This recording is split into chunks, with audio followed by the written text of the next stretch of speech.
Hey guys, I'm Kent. Nice to see you all today.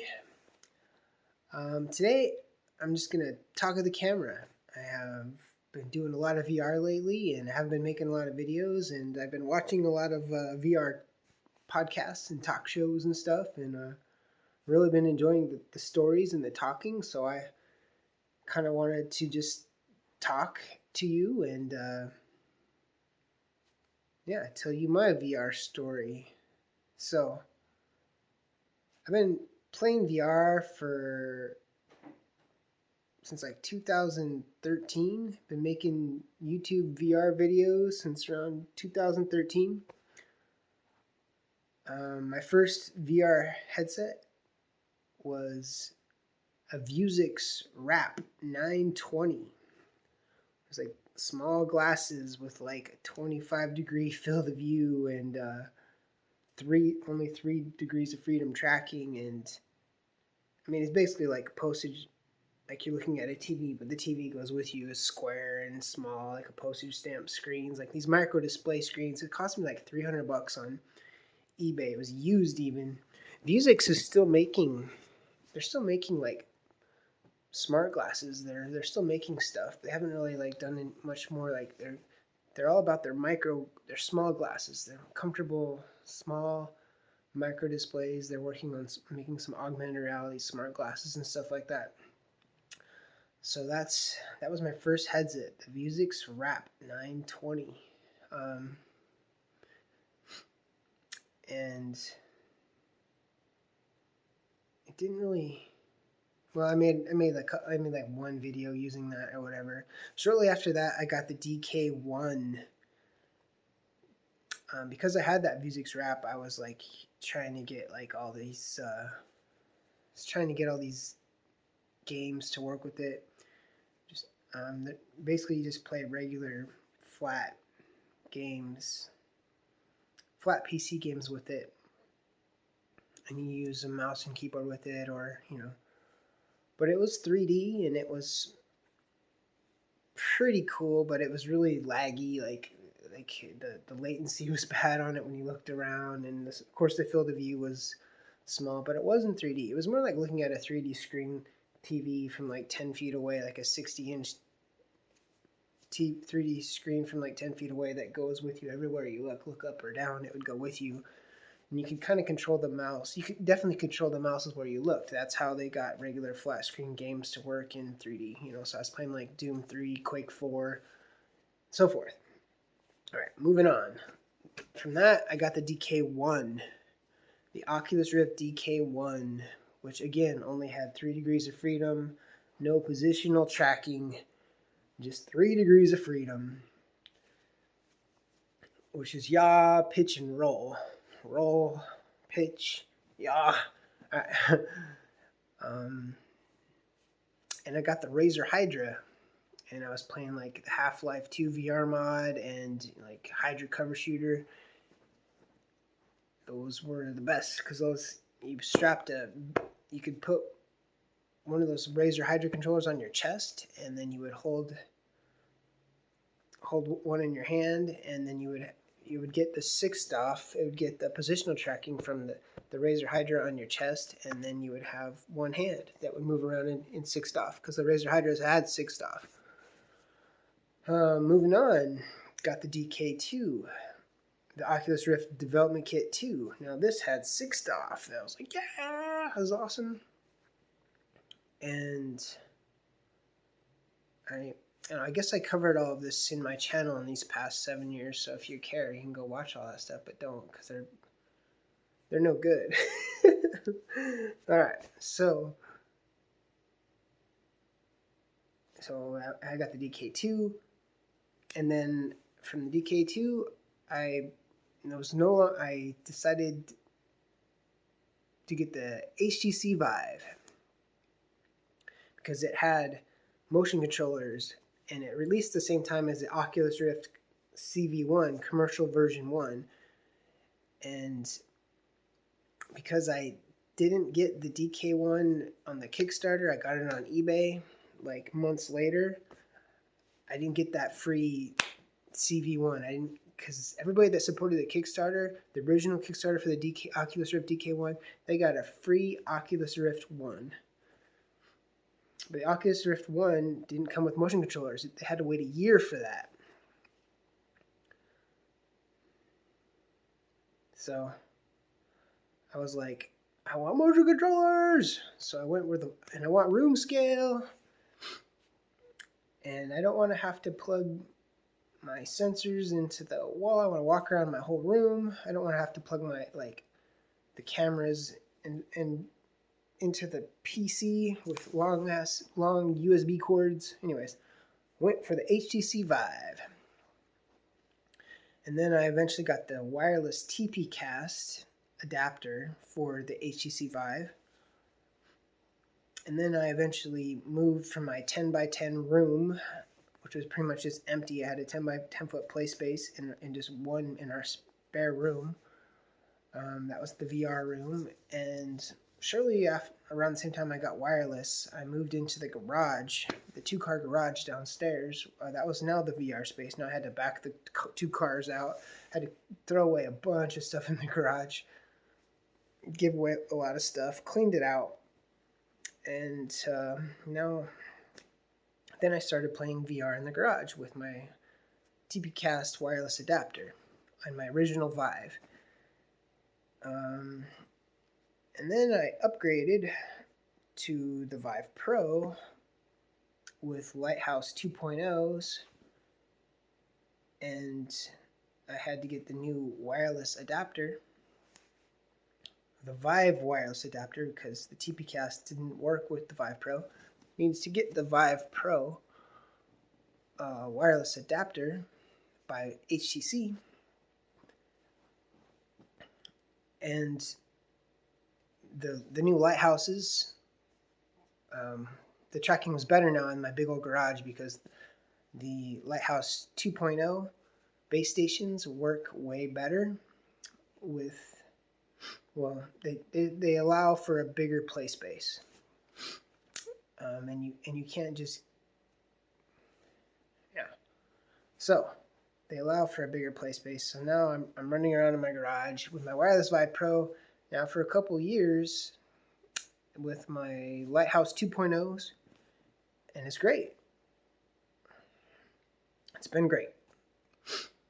The Oculus, eventually, like a year after the Vive, the Oculus Rift got their touch controllers, but I still didn't bite on that. And then the Oculus Quest 1 came out in May of 2019.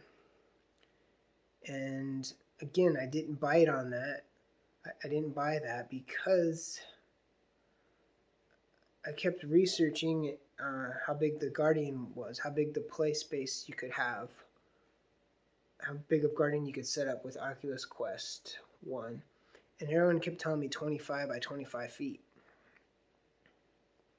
I actually did have one on order, but I canceled it because I thought I could get it faster on Amazon, and then it turned out I was wrong about that.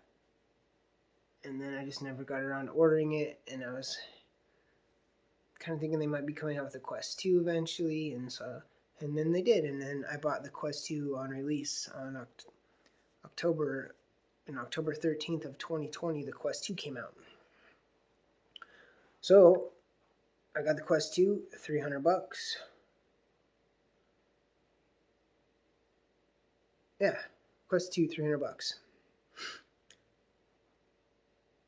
Oh yeah, another reason I didn't really bite on the Quest 1 is because I kept hearing the play space is only 25 by 25 foot. Well, that's big, but my garage is 18 by 18, so it isn't much bigger than my garage. And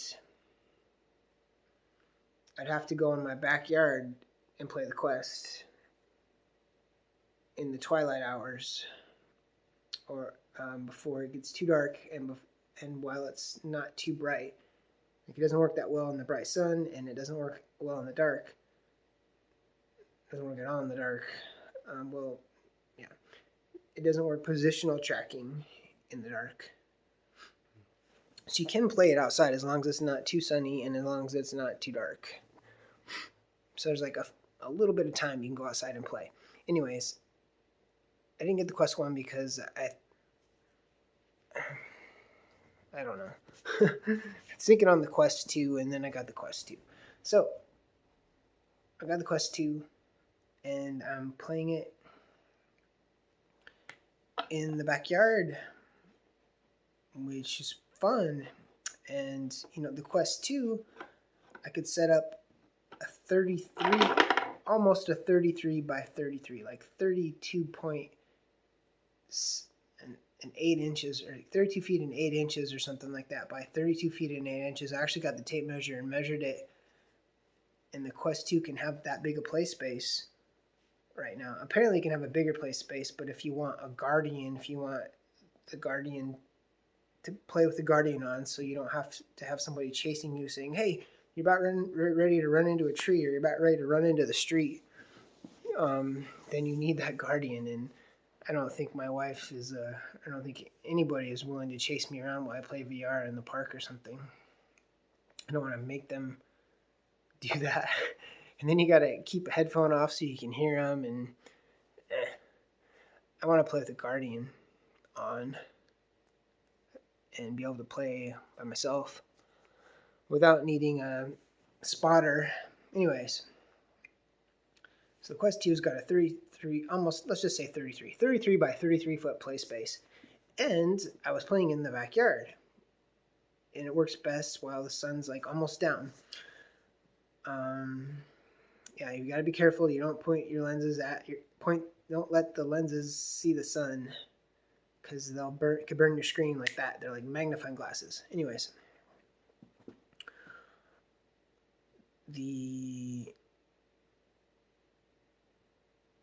so the Quest 2 is, like, as we know, well, maybe we don't know, but it's a mobile VR headset. It has like basically a phone processor in it, and it plays mobile VR games. So they're not going to look as good as the PC VR games, but they're cool. They're fun.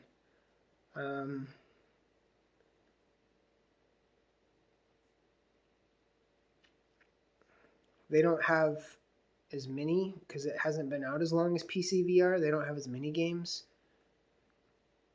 but it's quickly gaining momentum and gaining steam. And there's going to be more Quest games here than PC games before we know it. They won't be as high fidelity. They won't be they won't look as good, but they might be better. Right now, though, still my favorite games are PC VR. So I had the bright idea to,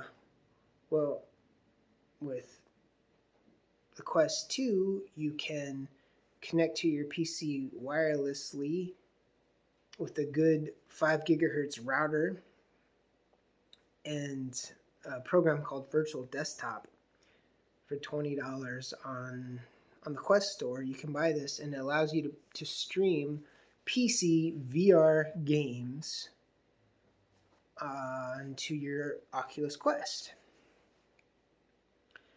So first I tried this out in the garage, and because I kept hearing people saying they preferred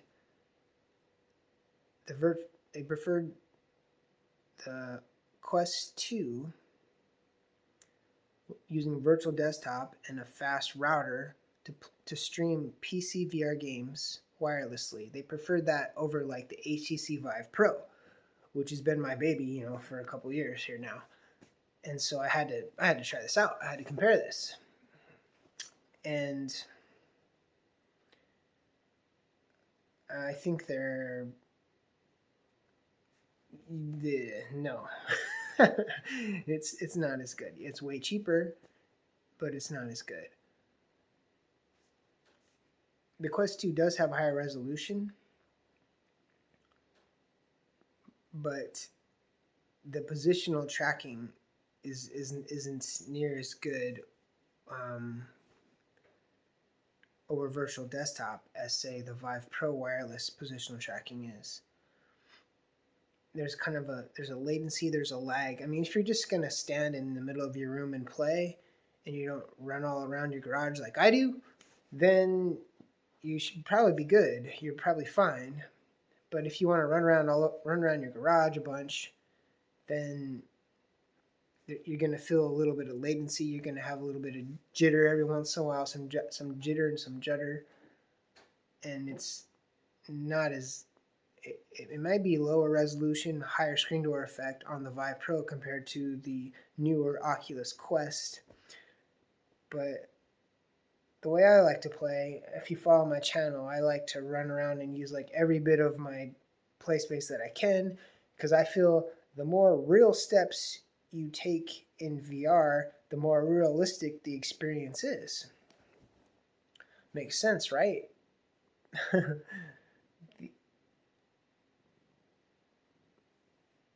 Yeah. Hey everybody, this is my cat. This is Misha. She wants to say hello. Alright, so she's going to come here and help me out with this. So yeah, my favorite way to play is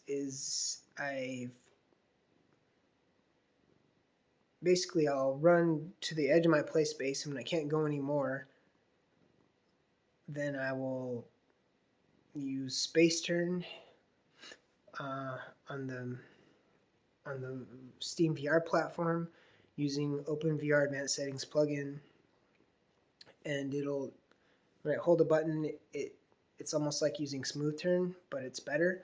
So it's like when you smooth turn in the game and you spin in real life at the same time, then you can just walk back through your garage or your big play space, but keep going the same direction that you were originally going in the game. And that's my preferred way to play.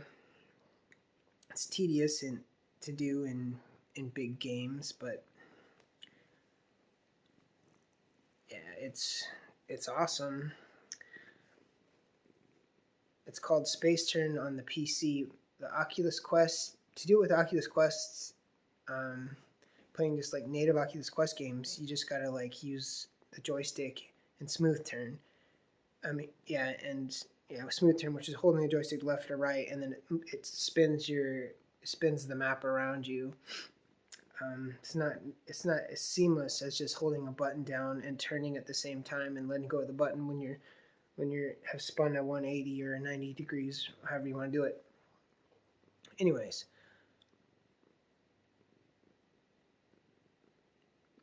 virtual desktop for big room scale play is not as good as the wireless Vive Pro. I mean, the wireless adapter for the Vive Pro is more expensive than the base level Oculus Quest, so that should kind of tell you something. Anyways, so now I've got the Vive Pro and the Quest 2, and I still like the Quest 2. I guess, oh yeah, there's one more thing I did with the Quest 2. I was like, well, okay, this in the garage, I prefer my wireless Vive Pro, but I really like big play spaces. So what if I can play my Quest 2 out in the backyard and wirelessly stream my PC games to my Quest 2, so I have the biggest play space and I'm playing the best, most high fidelity PC games. So I bought like this $400 router, which has like it's an RAX 7000 Netgear, I think. No, RAX 1200 or RAX 12. I can't remember the number. Anyways, it's like the latest and greatest router with like 3,500 square foot coverage for the biggest houses, and it's like MSRP was like $500 when I bought it, and I bought it used on eBay for like $350. It just came out. It's a Wi-Fi 6 router because the Quest has Wi-Fi 6 capabilities.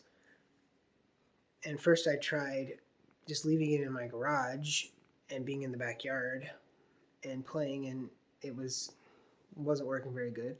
So then I ran a long cat cable to the backyard from my PC, which is in the garage, and I put the router outside. And now I'm connected, my Quest is connected to this router at like 1200 megabits a second in all 33 by 33 foot play space in my backyard, and I'm always connected at 1200 megabits a second. And the connection quality is in every corner of this play space is still 1200 megabits a second, but it just doesn't work good. So that was a bummer, but we needed a new router anyway, so yeah, that was a bummer. I'm not sure why it doesn't work better, because I'm connected at the highest rate I can be connected to in the backyard. And I think I want to say it's like something to do with virtual desktop and the tracking. Like, I feel like, I mean, Oculus will tell you to not play outside, even though it works pretty darn good when you have when it's lit, the right lighting. So I'm thinking about putting like lights all around my backyard in order to play just native Quest games. But right now, virtual desktop isn't working very good in the backyard. I get a lot of judder, a lot of glitches, a lot of hiccups. It works way better in my garage. So I'll be right back. Okay, sorry. So I had to get some water. That feels much better.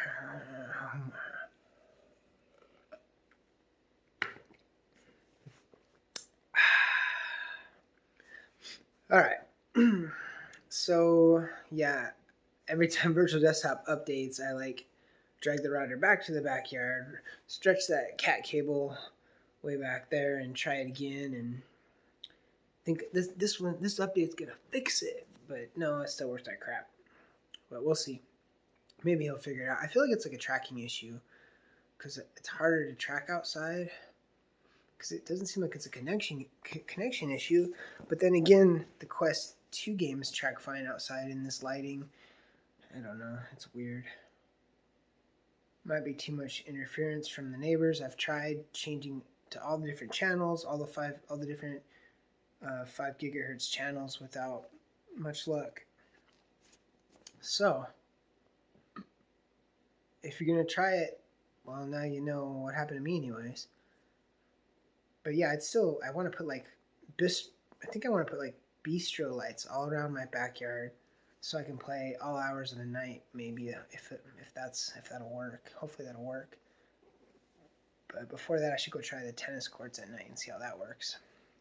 I tried going to tennis courts one time, and of course the lights wouldn't turn on, so that was a bust. With my Oculus Quest 2 to play some VR games in a big old space, that was a bust.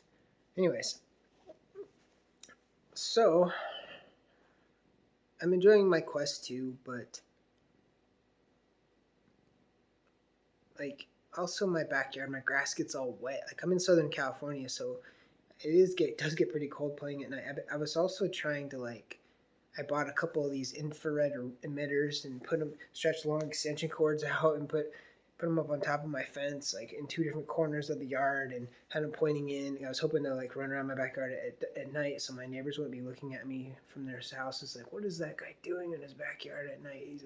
But maybe it's better to have light so they know that I'm playing VR, as opposed to just hearing all these footsteps running around in the dark, having all these footsteps running around in the dark of their neighbor's yard, and wondering what is going on back there, and all this oh man, breathing and grunting and stuff. I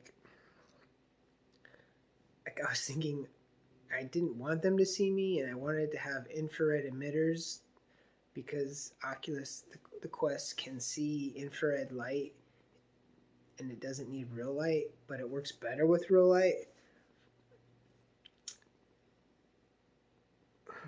Yeah. I'm rambling. Okay. So, I bought these infrared emitters. They're really, they go the farthest that they are supposed to go, and they don't work very good. They didn't work very good, so I sent them back. It works better if I just turn on my big floodlights on the side of the house and shine them in the backyard. But then when I turn around quick like that, I lose tracking, and then it's like, oh, you lost your Guardian. You got to set up your Guardian again, and I lose a lot of tracking when trying to play it in the dark at night at all hours. and it gets cold as well, and the grass gets wet, and my shoes get wet. I was wearing like my combat boots, my waterproof combat boots, and then my feet don't get wet, and I get good traction. But it takes a minute to strap them all up, and then like also, like I was starting to dig mud holes in the backyard. I'm like digging up the grass. I'm matting down the grass. It's like I'm ruining my backyard playing VR. It was a beautiful green, flush backyard. Apparently, you can't play on grass without wearing it down. Yeah, I wish it was like just cement, and it's also not completely flat, so it's kind of like sometimes you're shorter, depending on where you are, and sometimes you're a little bit too tall, depending on where you are in the backyard. In your game, you'll be too tall or you'll be too short, because my backyard is a little not. It looks level, but it's not perfectly level. So I wish it was perfectly level and cement and had lighting all around. And then, we're talking a lot of money, and my wife doesn't want me to cement the backyard, unfortunately. Oh. So, moving on. I think I covered that. Yeah, the Quest works better in the dark with my floodlights. Works better in the middle of the night with just my normal floodlights shining in the backyard than those two $40 infrared emitters I put in opposite corners of the house, opposite corners of the yard. And I was trying those two infrared emitters, which are basically infrared lights, but that you can't see, but cameras can see, so the Quest cameras can see that light. I was using that in combination with my two 90-watt floodlights on the side of my house, spotlights, they just shine in the backyard. So I was using them both, and it still wasn't light enough. I was still losing tracking a lot when I did a quick 180, like, oh, there's a zombie behind me, and then I would lose tracking, and it sucked. Okay, I think that basically covers that adventure. Everything I wanted to say about that adventure. Yeah, when I first got my Quest 2, I'd go out there and I'd play a ton, and I really haven't been doing it much lately because though it works, it doesn't work as good as I'd hoped. And it's hard to have the time right at the right time of the day. It's hard to have time to play right at the right time of the day, because that time of the day is always changing as the seasons go. That time of day is always different. Okay. So then I finally bit the bullet, and I bought a PlayStation VR for my Christmas present to myself in late December of 2020. That was my Christmas present to myself. I finally bit the bullet and bought a PlayStation VR. Now, I never wanted to get I always wanted a PlayStation VR, but I was never that excited about the PlayStation VR because, as you know, I like to run around as big as places possible and then use my Guardian to tell me there's a wall, and then spin around and run back the other way. And the PlayStation VR is not wireless. It's got there's two versions of the PlayStation VR, and I think they both have I don't know if they have the same length of cord, but I got the version 2, which is better, a little bit better. And it's got a pretty long cord. It's about as long. It's probably even a little bit longer than the original cord on the Vive, which was like 16 feet. It has got a nice long, light, thin cord, but it's not wireless. And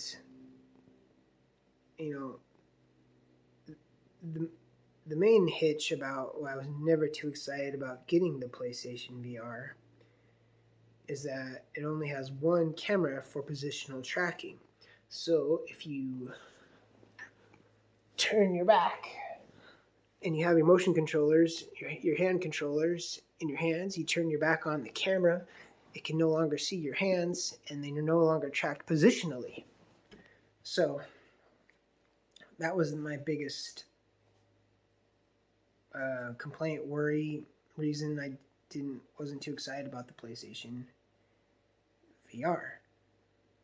But I got a PlayStation 4, a vanilla PlayStation 4, like a year after it launched, and I got it because I heard about the Morpheus. I heard about the VR coming to the PlayStation VR soon. It hadn't came out yet, so that is why I bought the PlayStation VR. But then that's why that's why I asked. That's why I said I wanted a PlayStation VR, and I got it for Christmas from my wife, like a year after launch. So, but then I hardly never played it because I was always busy playing PC VR. And ever since then, I've been, looking at eBay, checking out the prices. The prices on it did drop when the Quest 2 came out because the Quest 2 was such a sweet headset for so cheap. So I think the prices finally dropped enough on it to where I'm like, okay, it's worth it. I spent $116 and got like a refurbished, just headset only from eBay. That was like taxes and shipping and everything, just like the headset, and actually had a new earbuds, new headset. It's weird. It's like they were selling a whole bunch of these headset only things in bulk packaging, and they're practically new. Somebody had a whole bunch of them. I don't know why, but like every description was about the same. It came with new earbuds, and it had all the stuff you needed except the camera and except the PlayStation Move controllers. Well, I had 4 PlayStation Move controllers from the PlayStation 3.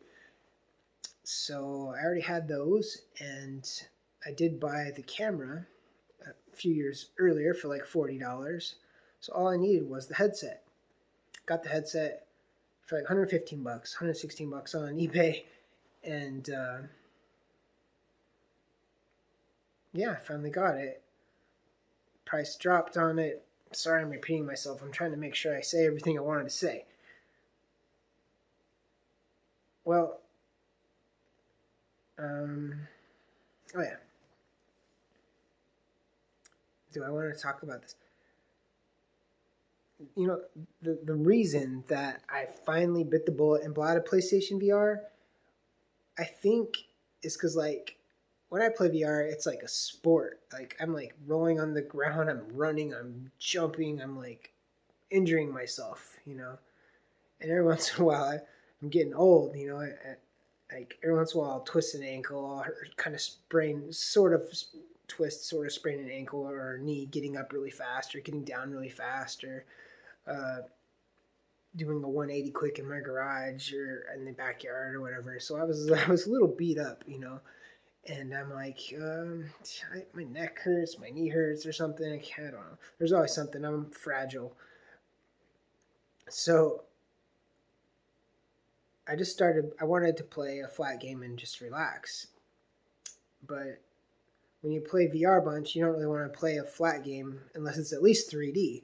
So I put in like Killzone 3 on the PlayStation 3 because it's great 3D and you can use the motion controllers on it, and I was playing it on my 3D TV, and it's like, this looks like VR except without quite the immersion and the positional tracking and all that stuff. So I was having fun, and it wasn't hurting myself or hurting my knees or anything.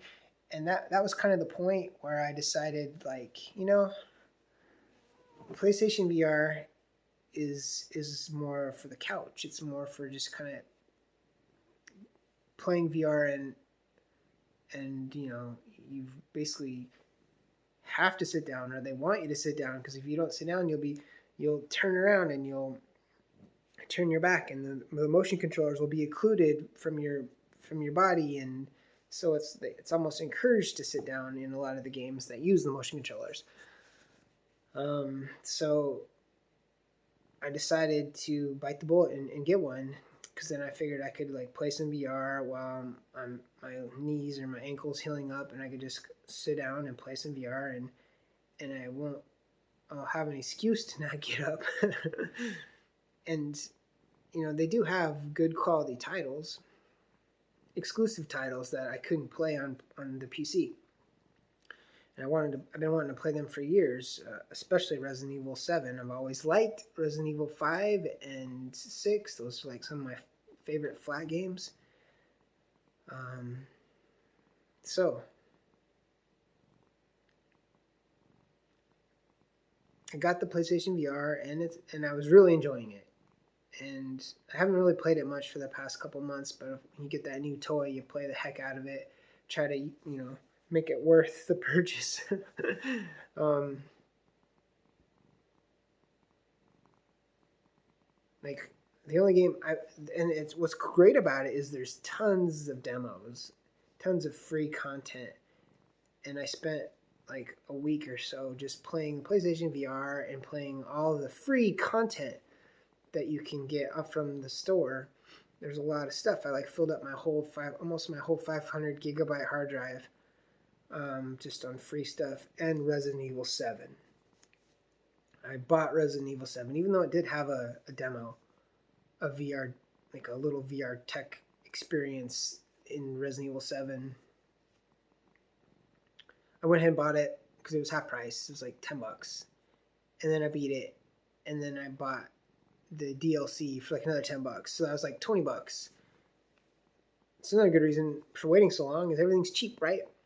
So $20 on Resident Evil 7 and is cool. It doesn't have motion controllers. You gotta aim with your head and you gotta use a gamepad, which is kind of cool though, because then you can actually stand up and spin around 360, which I did play about a third of it standing up. When it got intense, I wanted to like stand up and fight the bosses and stuff, and do 360s and twist, stand up and turn all the way around, because the PlayStation VR, you can do that if you're just playing with the gamepad. You can play 360, and it will track your head positionally while you're standing up, and you turn your back because it does have lights on the back of the headset.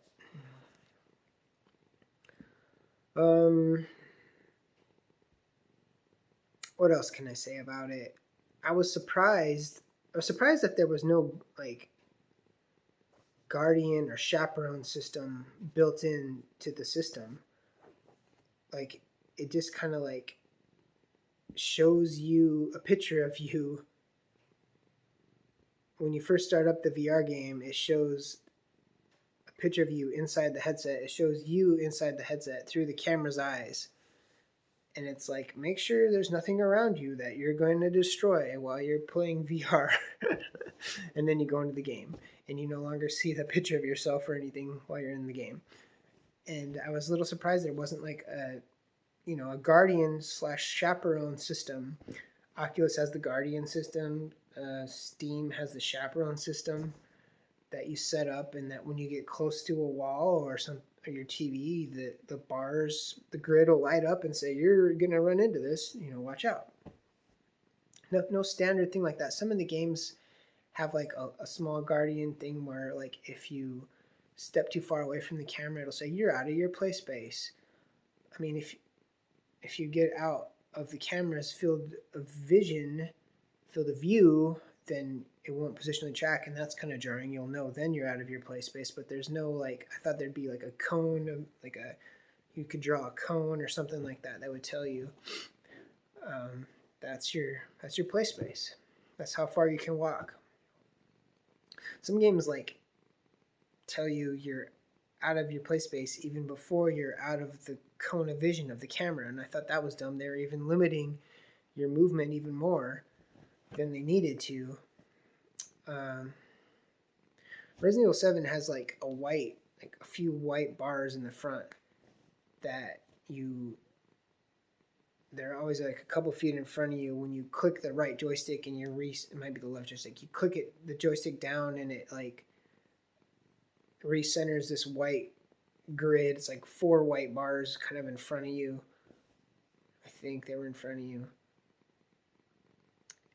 And they're real transparent white lines kind of thing, and that's kind of to keep you from like going too far. So that was something. I was a little disappointed in Resident Evil 7 though that the positional tracking isn't there. Yes, it tracks you positionally. You can lean around walls and corners, But when you lean around a corner and look at the baddie, he doesn't see you. So you can lean through a wall and like look at him, look at the bad guy, and he doesn't even see you. If you use that joystick though and move over, then and use the joystick to move your body over, then he'll see you. So it's definitely not a room scale experience. Like I was hoping it would be have more VR built into it.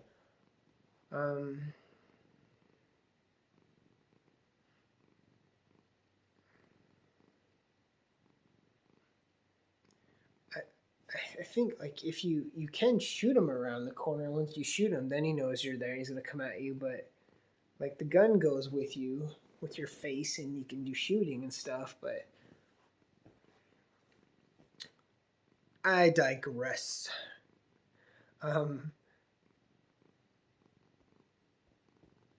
Yeah. What else? What else can I say about it? Like, yeah. So there's no motion controllers. There's not really positional tracking. And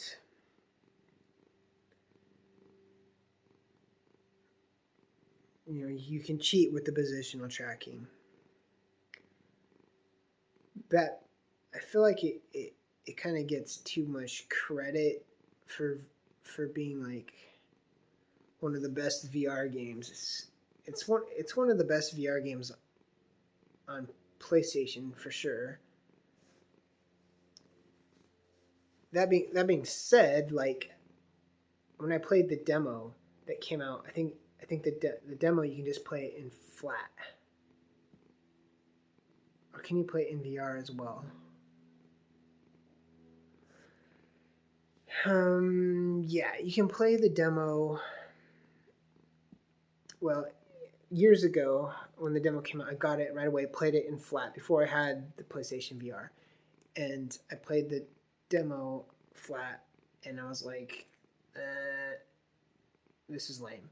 At the time, I'm always playing VR too. I'm always playing VR games, so there was like no combat in the demo. It was just like a walk through spook house or something, a walk through haunted house experience. Like the demo wasn't much, and I wasn't impressed really. It was just this ugly house that you're in, you know. It was just this ugly house that you're in. Sorry, I'm getting text messages on my phone. Hopefully that's not messing up the video. Anyways,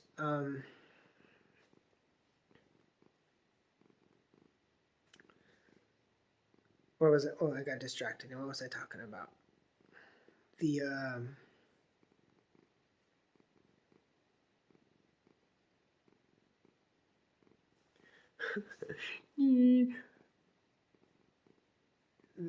Resident Evil 7 and the demo. I wasn't impressed. I was like, whatever. This is lame.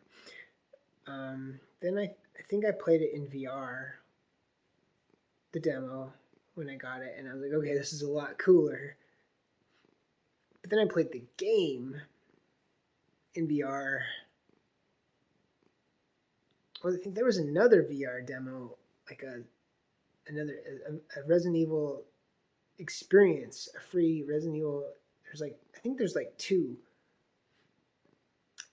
VR experience, and I got that, and like that was freaking scary. You're just like sitting down in this chair, and the characters are coming up to you, and I'll just leave it at that. But like you're tied to a chair, and I think that's kind of all it was, but it was awesome.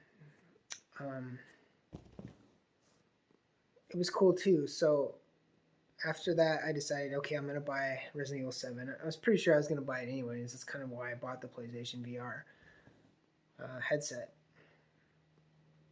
Also, yeah. Yeah, I was waiting for Resident Evil 7 to come to PC for the longest time as well, thinking it was going to come to PC, and it didn't. So I bit the bullet and bought the PlayStation VR. So Um, yeah, the first demo wasn't all that cool, but it was way cooler in VR, and I guess that was my point, was that when I played the original demo on flat, it didn't seem that great to me. But everybody kept talking about it for years and years and years. I've been hearing people talk about how good it is, and it is really good. What's so great about it is the story, but also like the characters' animations and the realism, how they come up and talk to you, how they jump out and get you, how they grab you. Um, it was like I was just like cheesing, big old grin, but and freaked out too. But like, there's a lot of like just really cool top level animation, motion capture, whatever interaction with the characters and stuff that is next level. You know, you don't really see a lot of that in VR. Um, so I also played, the Blood and Truth demo. That was cool, and then I played the Iron Man demo, and I played there's no Farpoint demo, so I ordered that for like $12.50 from eBay. I'll be getting that. I just got the PlayStation Aim controller for my birthday a few days ago, so I'm gonna be playing Farpoint with the PlayStation Aim. I was waiting for that to drop in price, but it really wasn't on eBay, and it wasn't really doing that. So they must not have that many of those PlayStation Aim rifle things. So yeah, I'm enjoying the PlayStation VR. There's a lot of really cool tech demos. I really like the fact that I can just put it on and like play something. Like, I could even play a flat game or in it while having it on, and while something else is on the TV for my family. That was cool. You could just operate your PlayStation.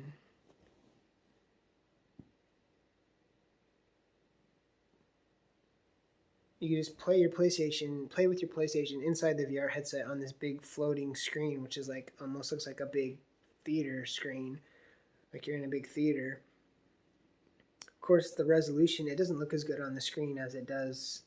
Like, the screen looks like it's about like a 480p screen, like an old school like a standard resolution 480p, 480 lines of pixels.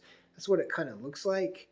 The screen does, that you're looking at inside the VR headset, because that's just the facts. That's just logic. When the VR headset is only 1080p, 1080 pixels tall, and then you put from here to here, it's 1080 pixels, and then there's a screen, a floating cinema screen that's square that you're looking at inside. It's not going to be as high a resolution as your 1080p or your 4K TV. So I still prefer to play like flat games if I'm playing flat games on my TV or watching movies, but it was nice to be able to access that stuff inside the VR headset.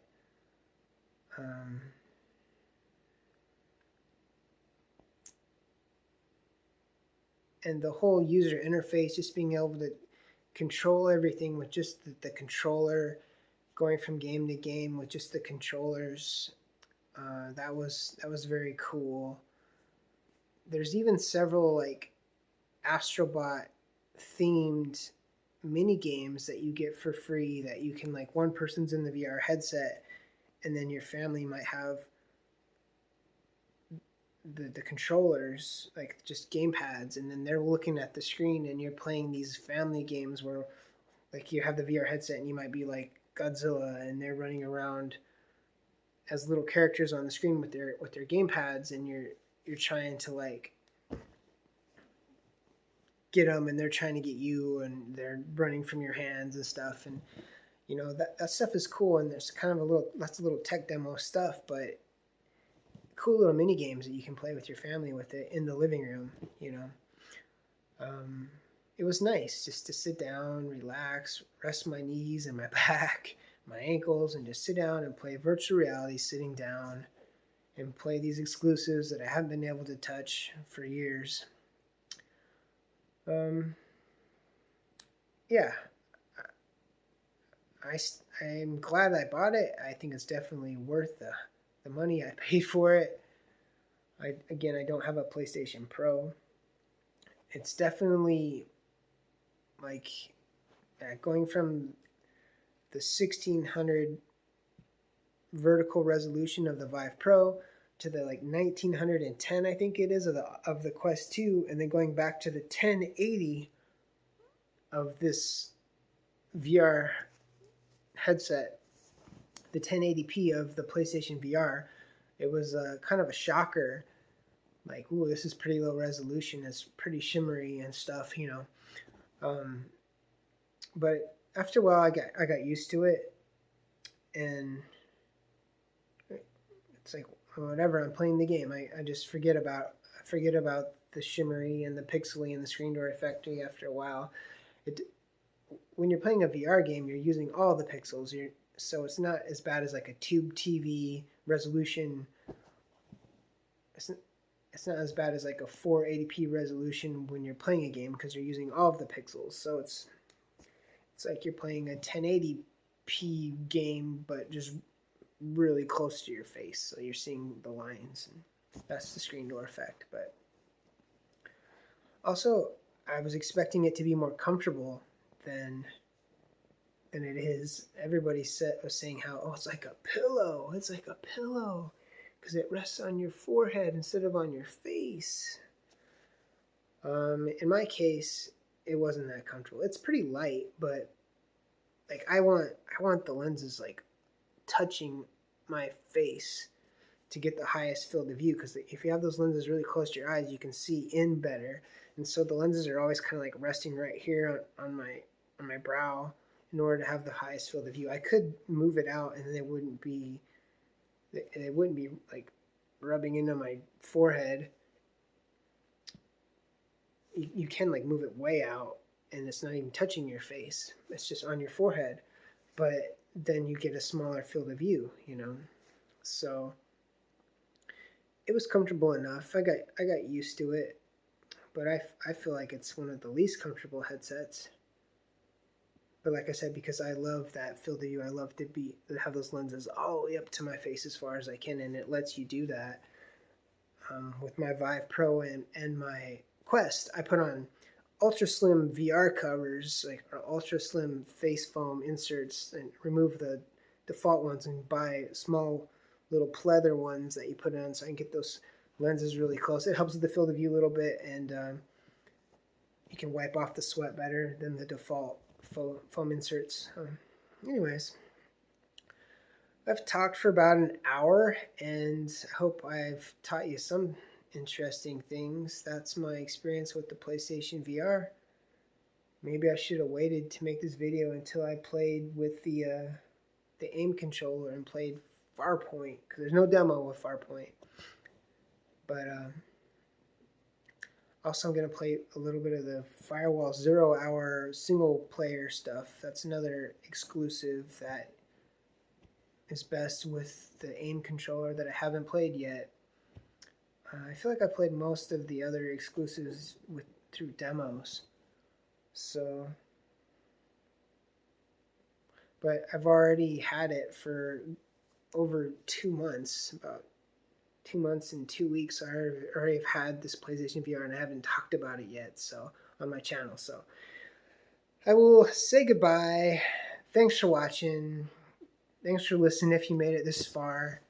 And we'll see you guys in the next one. Goodbye. Bye. Say bye, Misha. Say bye, Misha. Bye, guys.